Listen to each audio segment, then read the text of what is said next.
Welcome to Chillin' 101. We hope this video helps. You begin by identifying the mouse type and powering it on. This matters because USB receivers bypass Bluetooth and require no pairing. Once done, open your laptop's Bluetooth menu or prepare a USB port. Put the mouse into pairing mode, usually a long press, so the laptop can see it. Make sure batteries are fresh and the receiver is seated fully.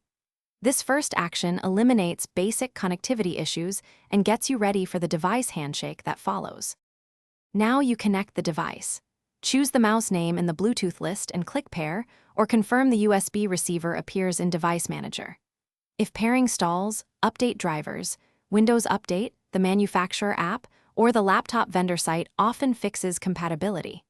Once connected, configure pointer speed and scrolling to match your workflow.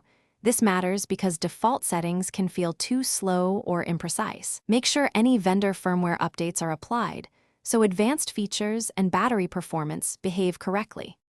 Finish by testing cursor movement, clicks, and scrolling in a few applications so you confirm real-world performance.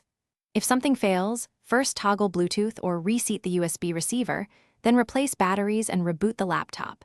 These quick steps resolve most transient faults. If problems persist, remove the device from Bluetooth or Device Manager and repair after clearing old entries. This often resolves pairing conflicts and driver remapping.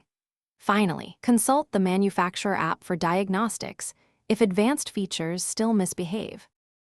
Thanks for watching. Consider subscribing if we helped you.